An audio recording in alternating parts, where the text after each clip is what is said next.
வணக்கத்திற்கும் போற்றுதலுக்கும் உரிய நமது இயற்கை வழி வேளாண் ஆசான் கோ நம்மாழ்வார் அவர்கள் பாதம் பணிந்து வணங்கி மகிழ்கின்றேன். நமது சிவா ஆர்கானிக் ஃபார்மிங் குழு நடத்தும் குடியாத்தம் பாரம்பரிய அரிசி மற்றும் உணவு திருவிழா 2ஆம் ஆண்டு.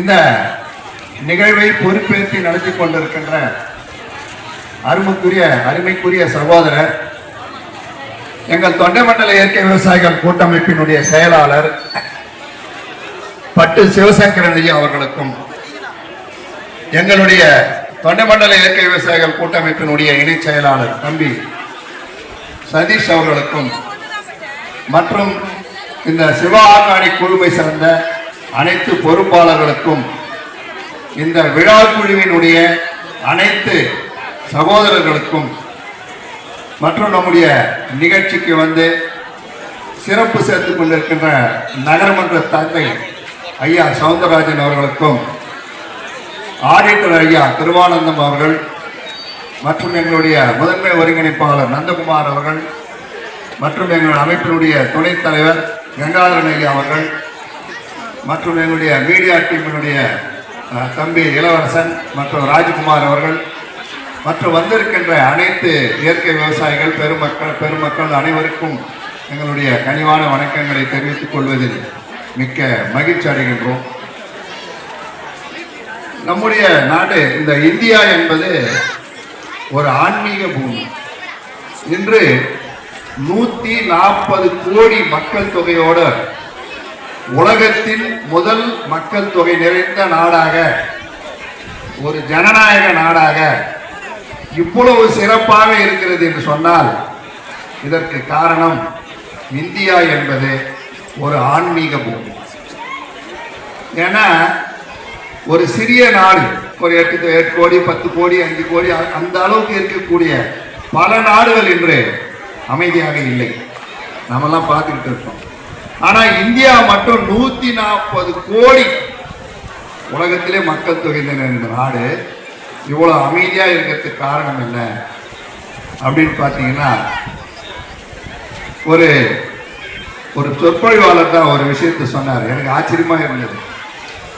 உலக நாடுகள்ல யாரெல்லாம் ஏழையா இருந்து கஷ்டப்பட்டு உழைச்சி மிக உயர்ந்த பதவிக்கு வருபவர்கள், உலக நாடுகளில் சாதாரண நிலையிலிருந்து மிக பெரும் பணக்காரர்களாகி அந்த நாட்டில் பெரும் பணக்காரர்களானவர்களை மதித்து புகழணும். ஆனால் இந்தியா மட்டும்தான் எல்லாவற்றையும் துறந்து, ஒரு மன்னனா இருப்பான், அவனை பார்த்தீங்கன்னா எல்லாத்தையும் துறந்து கடைசியில காட்டுக்கு போய் தவம் இருந்து அவனுடைய வாழ்க்கையை முடிச்சு கொள்வோம். இதே நம்முடைய இதிகாசங்கள்ல நிறைய வரும். அப்போ இங்க எல்லாம் துறந்தவனுக்கு தான் இந்த நாட்டில் மரியாதையா இருக்கு. எல்லாம் துறந்தவர்கள் தான் இந்த நாடு வணங்குகிறது. அதுக்கு பல லட்சம் பேர் நம்ம நாட்டுக்கு உதாரணமா இருந்திருக்காங்க. சமீபத்தில் நாம பார்த்த, இப்ப நம்ம கேள்விப்பட்ட மகாத்மா காந்தி சுதந்திரத்துக்காக பாடுபட்ட மகாத்மா காந்தி அவர்கள் இருந்து நம்ம ஊர் காமராஜர் கக்கன் வரைக்கும், அதையும் தாண்டி இப்போ சமீபத்தில் நம்மளோடு வாழ்ந்து மறைந்து சென்ற நம்மாழ்வார் அவர்கள். நம்மாழ்வார் வந்து ஒரு சாதாரண விவசாய குடும்பத்தில் பிறந்தார். அவரு படிச்சது வேளாண் துறையில படிச்சார். வேளாண் கல்வியை படிச்சு இந்த செயற்கை உப்பு, அது உரங்கள்னு சொல்லி பெயர் மாற்றி, அந்த செயற்கை உப்புகளை பயன்படுத்தி இந்த விவசாயம் செய்வது வந்து அவர் விவசாயத்துறையில் இருந்ததுனால இது தவறு என்று அவர் மனசில் பட்டது. அப்படி பட்டதும் அவர் என்ன பண்றாரு, தன்னுடைய அரசு வேலையை திறந்துட்டார். இதுதான் ரொம்ப முக்கியங்க. அரசு வேலையை திறந்து வாழ்நாள் முழுவதும் ஒரு சுதந்திர போராட்ட வீரரை போல எப்படி அவங்கெல்லாம் நம்ம நாட்டுக்காக தங்களுடைய வாழ்க்கையே தியாகம் பண்ணாங்களோ, அது போல இந்த மக்களுக்கு சமூக சேவை செய்வதற்காகவே தன்னுடைய வாழ்க்கையை பூரா அர்ப்பணித்தார். அர்ப்பணித்து மீண்டும் ஒரு இயற்கை விவசாயத்தை நமக்கு முன்னிறுத்தினார். அதுக்கு முன்ன நான் ஆன்மீக பூமின்னு சொன்னேன். அப்போ நம்மாழ்வாரே சொல்றாரு, விஞ்ஞானம் என்பது மட்டும் இந்த நாட்டை வாழ வைத்து விட முடியாது, இந்த மக்களை வாழ வைத்து விட முடியாது. ஏன்னா விஞ்ஞானம் என்பது அழிவை மட்டும்தான் கொடுக்கும். அதே விஞ்ஞானம் ஆன்மீகத்தோடு கலந்து செல்லும் போது தான் இந்த நாட்டை வாழ வைக்க முடியும், இந்த மக்களை வாழ வைக்க முடியும்னு அவர் சொல்லியிருக்கார். அப்பேற்பட்ட அவர் தன் வாழ்நாளில் உழவனே உலகில் முதன்மையானவன், ஆரோக்கியமான சமுதாயமே நமது லட்சியம் அப்படிங்கிற ஒரு லட்சியத்தை எங்ககிட்ட விட்டு சென்றிருக்கார். அதன் போரில் தான் நாங்கள் 2013 நம்மாழ்வார் ஐயா அவர்களை வச்சு எங்களுடைய ஆற்காடு பகுதியில் தக்காங்குளம் கிராமத்தில் KM இயற்கை வழி வேளாண் பண்ணை இப்போ இருக்குது. எங்கள் பண்ணை எங்கள் சொந்த நிலம் அது. அந்த நிலத்தில் நான் எனக்கு ரொம்ப நாளாக இருந்தேன். நாங்கள் விவசாயம் அங்கே கிராமத்திலே பிறந்து வளர்ந்தோங்க. அது நிலத்திலே எங்களுக்கு வீடு. இந்த செயற்கை உப்புகள் வந்தது நல்லா தெரியும். ஏன்னா எங்கள் ரோட்டு ஓரமாக எங்களுடைய நிலம் இருந்த காரணத்தினால இந்த நம்முடைய நவலாட் பண்ணையிலிருந்து அந்த வேளாண் பண்ணையிலிருந்து வரக்கூடியவங்க அங்கே தான் கொண்டாந்து எல்லாத்தையும் அறிமுகப்படுத்தினாங்க. 5008 நெல் அறிமுகப்படுத்தினாங்க.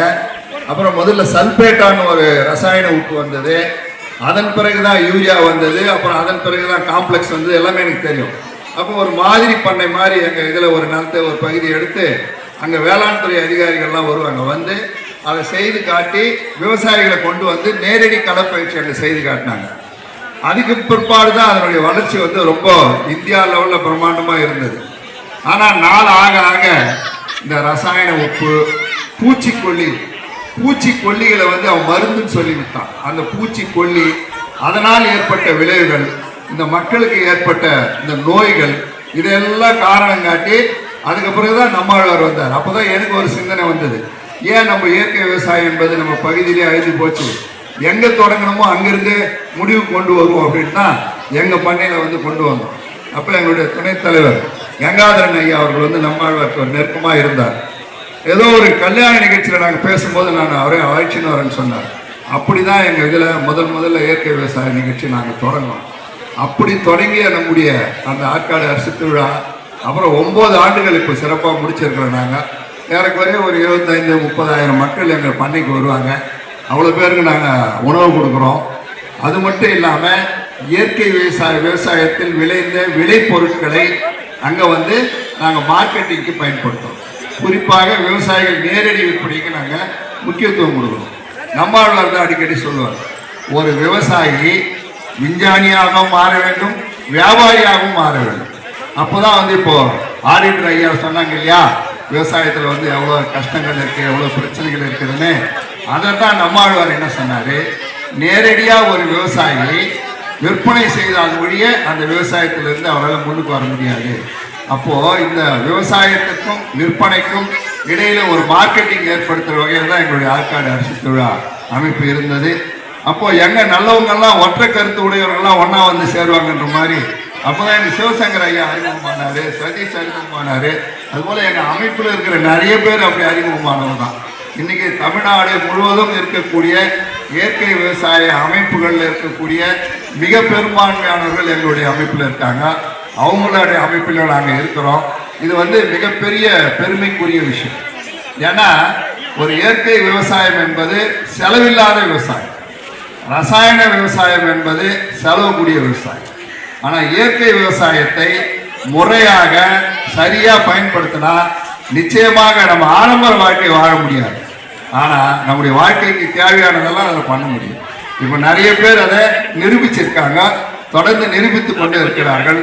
அதிலிருந்து மதிப்பு கூட்டப்பட்ட பொருட்கள், இப்படி பலவிதமான இயற்கையான ஆரோக்கியமான உணவுகள் இன்னைக்கு மக்கள்கிட்ட சென்றடைந்திருக்கிறது, இன்னும் சென்று சேரும். நம்மாழ்வாருடைய பாணியில சொன்னோம் என்றால், முயற்சி என்பது விதை போல விதைத்து கொண்டே இரு, முளைத்தால் மரம், இல்லை என்றால் மண்ணுக்கு உரம். அந்த பாணியில தான் அந்த இயற்கை விவசாயம் என்பது இப்போது நாங்கள் செய்து கொண்டிருக்கிறோம். இந்த 2வது ஆண்டு விழா முதல்ல திருவள்ளூர் பள்ளியில் நடந்தது, மிக சிறப்பாக இருந்தது. இப்போ 2வது ஆண்டு மிக சிறப்பாக நடக்கிறது. எங்களுடைய அமைப்பில் இருக்கக்கூடியவங்க அங்கங்க பல ஊர்ல இப்போ உணவு திருவிழான்ற பேர்ல இதெல்லாம் நடத்துறாங்க.